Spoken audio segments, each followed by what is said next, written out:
And do you tie that individual consumer back to the store and say, hey, we sent you guys 5,000 door swings this month? We have that ability if the retailer is willing to share data with us. And we have probably about 20% of our transactions now. We do share. That goes back into our algorithm. We use machine learning and AI to enhance that algorithm, right? So it gets smarter as we feed more data into it. So yeah, and then we can provide data back to the retailer that said, we do a match back of those email addresses. You can go back to them and say, X% of the sales that you made last month came from people that visited our website.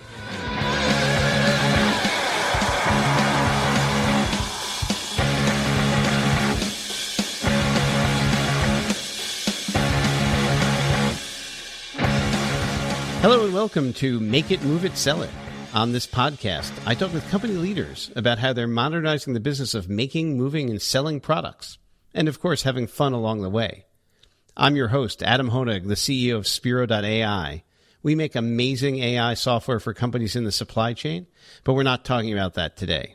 Instead, today, we're talking with Bob McCarthy, the managing director of retail for Resident, the makers of Nectar and DreamCloud mattresses, and actually a lot of other products as well.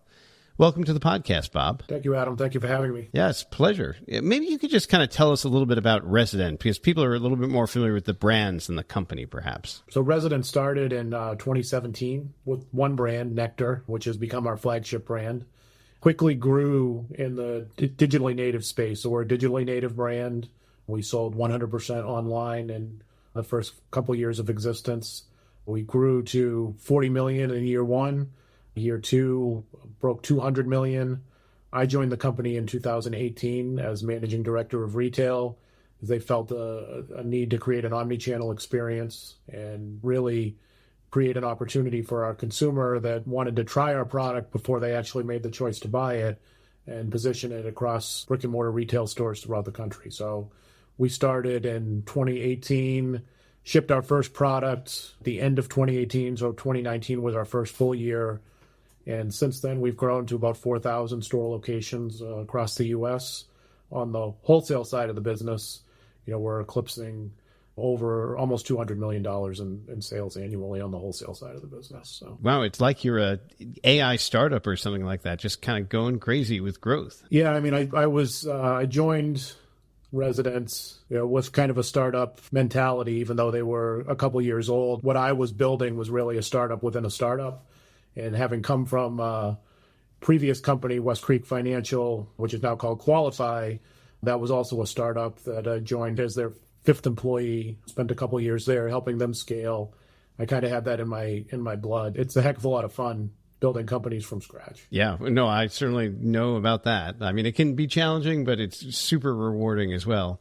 So the company started by selling mattresses online to people and had great success with that. And then they said, hey, we've got this other idea. We want to sell them through retail as well.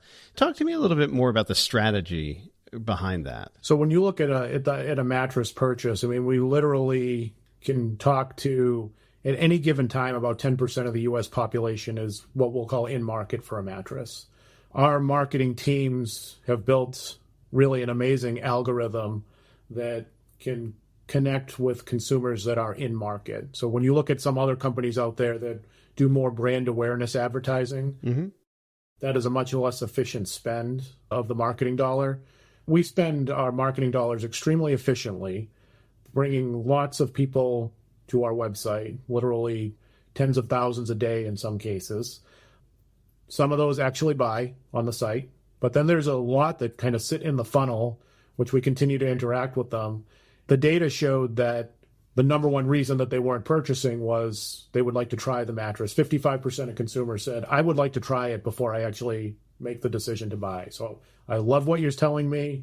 Everything looks good online, but even though you have a 365-night comfort trial and a forever warranty, I still feel that I'd like to meet my mattress before I actually take it home. It's kind of amazing anybody buys it without trying it first, honestly. When you look at the digitally native channel, so I've been in the mattress business now since the 90s, and I was with Simmons, and then I went to Tempur-Pedic, and it's very early days. Spent a lot of years at Tempur-Pedic. But when I was recruited to go to West Creek in 2016, there really weren't a lot of digitally native brands. They were just starting to get into brick and mortar, right? Or even just starting to sell, a mattress in a box online that can be delivered by UPS or FedEx. So that 2 years that I was away at West Creek, that sector of the business really started to explode. And I agree with you. I was shocked at how many consumers were actually saying, I'll give it a try without going into the store and buying it, because if I don't like it, I can just send it back. That part of the business exploded. But when you took those companies that are really good at marketing and then put it into a retail store too, so it's a true omni-channel experience for the consumer, and they can have their choice. If you just feel like sitting on the couch and ordering it on your phone and it shows up a few days later on your doorstep, great. Or if you want to put it in the consideration set and go into a mattress, furniture, or appliance store, try it out, make sure you like it, and then have them deliver it, that works as well. So it's really helped us increase our conversion significantly. That's amazing. Do you ever get feedback from the retailers that they feel like you're competing against them then because you're selling it direct as well as selling it through the stores? Initially, yes. I think there was a lot of apprehension that we were going to be a showroom. They were going to showroom for us, and they would just wind up buying it online. I think we've proven, and I think one of the reasons we're the leader in the space is we are truly channel agnostic. We don't care whether you buy it directly from us online or if you buy it in a retail store. I'll spare you from the unit economics of the direct-to-consumer channel versus the retail channel, but there's a really big number on the direct-to-consumer side called customer acquisition, that when you plug that customer's acquisition costs into the unit economics math, it makes the profits about the same, right? So when you go from cost of goods to retail and plug customer acquisition cost into the mix versus going from cost of goods to wholesale, it's about the same at the end of the day. It's good for the retailer. We're creating more door swings. We're providing them with unit economics that, while they're not as good as the legacy brands, there's a huge value to that door swing that we provide. So they're very happy. And then we're happy because we're increasing our conversion without spending more marketing dollars. Right. I want to talk about these unit economics for a second, just to make sure I'm getting it properly. But like, people often think, oh, we're going to sell online, we're going to put up a website, it's going to be super easy and profitable, but they don't realize just how much effort it takes to actually attract people and keep them on the site and have them go through this online buying process. It's actually really expensive. To do the right SEO and SEM is extremely expensive. I know it's literally hundreds of millions of dollars that we're spending every year on that line item. So yeah, when you break it down into a per unit basis, $200 to $300 per transaction that we're adding on for customer acquisition, which is why it's super important to be efficient on the marketing side. Because when you're spending that kind of money and you're advertising to people that are not in market, it can be very wasteful. Definitely. Now, let's talk about these door swings for a minute. Just tell everybody on listening to the podcast what that means, first of all. So when the consumer is interacting with us online, our algorithm can determine whether that is a online or offline buyer based on thousands of data points that we analyze, within split seconds of them being on our site. And we can tailor that message to the consumer if we see that they are more of an offline buyer, buying in department stores and brick and mortar stores, and then we're going to tailor a message to them that's probably more directed towards our store locator and finding them a place where they can go and shop and be comfortable, versus somebody that is an online buyer. We're going to tailor that message so they'll buy directly from us online. The door swing means when that consumer gets up off of their couch, walks into a retail store, and is now a prospective customer for that retailer, that's really valuable. When you look at what does a retailer spend to make a door swing, it's anywhere from $100 to $200 per consumer walking through that door is what they're spending in marketing. So if we can supplement that off of our marketing dollar, that is extremely profitable for the retailer, especially a furniture or appliance store that sells more than just mattresses, right? Because that consumer's potentially creating a lifetime consumer for them. They could buy a sofa, they could buy a dining room set, they could buy a refrigerator based on the door swing that we sent them because they were originally looking for a mattress. Got it. And do you tie that individual consumer back to the store and say, hey, we sent you guys 5,000 door swings this month? We have that ability if the retailer is willing to share data with us. And we have probably about 20% of our transactions now. We do share. That goes back into our algorithm. We use machine learning and AI to enhance that algorithm, right? So it gets smarter as we feed more data into it. So yeah, and then we can provide data back to the retailer that said, we do a match back of those email addresses and can go back to them and say, X% of the sales that you made last month came from people that visited our website. Yeah, I bet that's got to be really powerful when you're meeting with these retailers and showing them what's happening. It is extremely powerful, but I will tell you that anecdotally from the retail salespeople that generally work on 100% commission will tell you that without fail, they will say we send them a ton of traffic, right? That's the best barometer that I have. I mean, data, you can't argue with the data, but that person selling our products on a day in and day out basis, that's really our customer on the wholesale side, right? If we keep them happy, keep sending them traffic, they're going to keep pushing our brand. And as I travel the country, that's what I hear time and time again. The sales business of mattress is very interesting that way. I mean, I did some work with Sleepy's a number of years ago, and just in my own personal experience, it's a little bit of a tough business selling mattresses. If you make it a year or two in the industry, you don't leave. You can provide a very good living for your family in the mattress industry. There is a fair amount of turnover like any other retail, but the people that kind of get it in their blood and are passionate about it really live it every day, and they really provide a great experience for the consumer. The ones that are just there to sell a widget generally don't last, and some of those people kind of give the industry I don't want to say a bad name, but like as you said, sometimes it cannot be a great experience. Yeah, yeah. Thinking about that, when you look to bring new retailers on, is that part of your criteria for what you're looking for, or how does that work? We ask for fair representation. So if somebody comes in and asks for our brand, that they get a great presentation on the brand. And we have an extensive and I think a best-in-class training team to really get them all the information they need to be able to sell the product. But beyond that, we want to make sure we're going into stores that are reputable, have good reviews, are leaders in their marketplace. We tend to try not to do business with the dirty window store or the ones that maybe have a questionable reputation. We've said no to a number of retailers who wanted to floor our product that say it's really just not a fit. No disrespect, but it's just not a fit. That's got to be a hard conversation to have with them. But ultimately, you are building a brand. I suspect that's a big part of the differentiation that you guys have in the market. It is. I mean, I think our founders have built an amazing brand in a very, very short period of time. If you're in the market for a mattress, you've heard of Nectar, you've heard of DreamCloud without fail. We do a great job. And a lot of times, if you haven't bought a mattress in a number of years, you haven't heard of us because we're not spending dollars against you. But if you've done any kind of Google search for a mattress or been on Facebook and typed the word mattress in, you've probably heard quite a bit from us. Yeah. And so besides the brand, how do you differentiate the product? Because it seems like there are so many options today for mattresses. We've been what I'll call a fast follower. So we provide more for less. It served us well over the last few years, especially now where the demand for mattresses is down. In 2020 and 2021, everybody was really focused on their home because of COVID. A lot of people bought new mattresses. Our business really exploded during that time. And we've been fortunate to be able to maintain the COVID level of business where a lot of retailers have kind of gone back to 2019 at this point.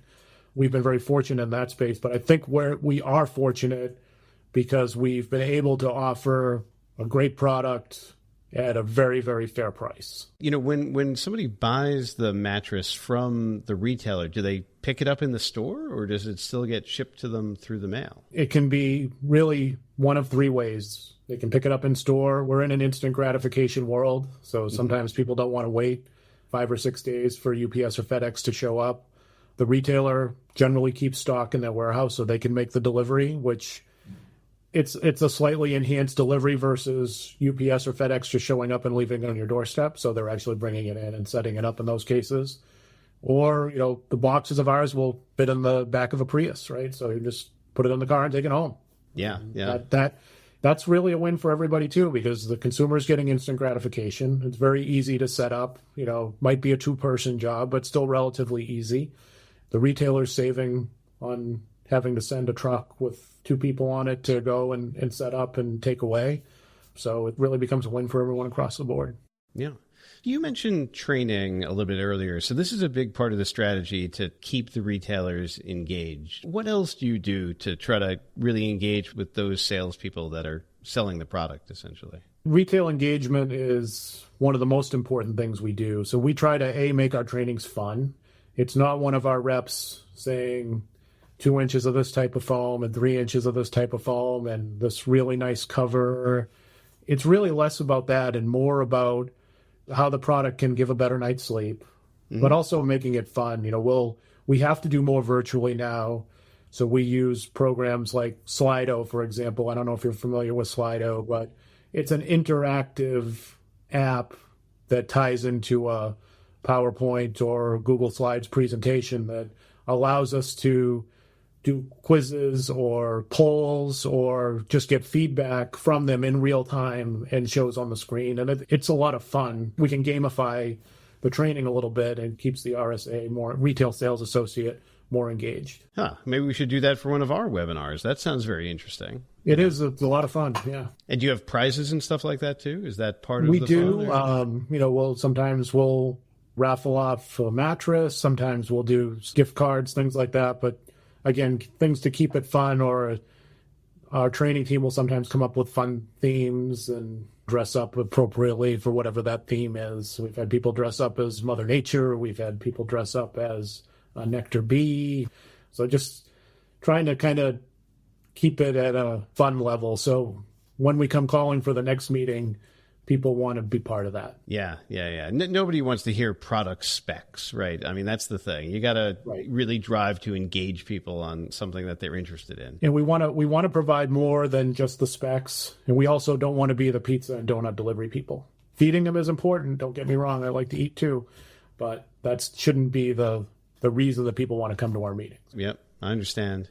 When I talk with people in manufacturing, I love to talk with them about special orders that have been requested by customers. And so we were talking with one of our friends who's in the crane manufacturing business, and they wound up building a special crane to drop the New Year's Eve ball in the Times Square. And I'm wondering, in the mattress business, do you guys get special orders? Do people come and say, hey, I need this kind of interesting mattress? So in my career, yes. Currently at Resident, we don't do that. I mean, we do an awful lot with a relatively small team, and our supply partners, we're ordering literally thousands of mattresses a day. Yeah. So to get into creating heart-shaped ones or round ones, or when I was with other companies, we've had that option, and it is interesting what people will ask for. Can you share with us any kind of really unusual thing that people ask for? I'm not joking about heart-shaped ones. There has been requests for heart-shaped beds. In a previous life, we've made beds for some NBA superstars that there's extra long and then there's extra long, right? If you're 7 feet 4 inches tall, NBA Hall of Famer, then you might want a little bit longer bed. Generally, there are some for some interesting people who want the unique shaped beds, but generally it's for somebody of size that needs something a little bit different. Yeah, that makes perfect sense. I actually stayed at a hotel in Dallas recently, and I came to find out that their top floor of their hotel is where all the NBA players stay when they come to town. It's right near the American Airlines Arena because they have extra large beds there. Yeah. When we think about retail, selling through retail, if you were advising a company who's thinking about doing that, what kind of advice would you give them? I think, look at the market, number one, and make sure that there's a demand for your product. I believe in retail that it needs to be demonstrable, right? If it's not demonstrable, then there's no reason not to buy it on somebody's website. But if you're selling a premium product that you need to point out the features, benefits, and attributes of the product, then moving to brick and mortar retail is going to increase your average order value significantly. It's kind of when I see the interplay between the direct-to-consumer side of our business and my side of the business, I'm always pushing for higher tickets. Yep. Right? Because what drives engagement on the retail side? It's traffic, which we've talked about. It's ticket and conversion. So well, if you swing my door and I sell, and they buy a very expensive mattress, and I can do it relatively quickly, then that RSA is all in. They're on your brand as much as they can be. On the direct-to-consumer side, it's about value. What's the offer? Is there any giveaways with it? What can we do to kind of create that urgency to the consumer to get a mattress in front of them today? Right. So when you look at kind of the average tickets between the two channels, if you apply, retail dollars to the units that I move versus what's moved on direct-to-consumer, I tend to move a much higher amount of the premium products because they're pointing out the differences, and it's online. You can read the differences, but when you can touch and feel and lay down and roll around on the difference, that's what makes the sale. Right. Plus, you have an educated associate with you who can help point out those things and drive a higher margin for everybody, I imagine. Right. Yeah, that's great advice. Bob, this has been great. It's been really interesting learning more about the mattress market. I totally didn't know that 10% of people were in the market for a mattress in any given day. That's super cool. 10% annually, right? 10% annually, yeah. Ideally, as mattress professionals, we would love everybody to buy a new mattress every 8 years, right? Yeah. I mean, that's been kind of the tagline for some of the larger retailers, replace every 8. It's really probably more like 12 or 15 years is what most people do. But if you use an average of 10, then, that's about 10% of the population. Yeah. And I also really love this concept of the door swings, about how you think about not just selling your product, but adding value to the retailers, and helping them sell everything else that they've got in the market. I think that's great advice for anybody who's thinking about their channel distribution strategy, is it's not just about you, it's about the ecosystem. Right. You've got to be able to create value beyond just what's in that box that you're selling, right? If you're giving that consumer a great experience on your brand, then they're likely to come back to that store and buy something else. Right. I think for, anybody who has a product that they're selling through distribution, if you can help your partners sell more their whole set of SKUs, they're going to be that much more loyal to you and keep working with you and expanding the partnership. Yeah, absolutely. Especially in the mattress business, there's literally hundreds of brands for the retailer to choose from. I'm flattered when anybody makes a commitment to put our products on their retail floor. We average about 4 slots per store location, right? Most stores have anywhere from 50 to 70 beds on the floor. So, we have somewhere between 3 and 5% of the retail space available is dedicated to our brand. So at that point now, it's really up to us to create that engagement and get that sell-through. The easier part of the job is having that owner or buyer give us the commitment to put us on the floor and give us a chance. The real work begins when we start dealing with the literally thousands or tens of thousands of retail sales associates that we have to deal with on a daily basis to continue to be engaged in our brand, and having great products like Spiro.ai to manage that helps us. Right on. Well, appreciate the shout out on that. Yeah. Well, Bob, this has been a great conversation. Really, really appreciate your joining the podcast today. So thanks for coming on. Well, thank you for having me. It's been a pleasure. As a reminder to our listeners, you can find every episode of the Make It, Move It, Sell It podcast at Spiro.ai/podcast. And, be sure to subscribe. I don't know, Bob, you think people should give us a good review or a thumbs up or something like that? I'd love to get some thumbs up for this podcast. Yeah, let's do it. Go ahead. Hit that thumbs up button right now. I don't even know if there is one anymore on Spotify or Apple Podcasts or whatever you're listening on, but really appreciate your tuning in. Looking forward to speaking with you on the next episode.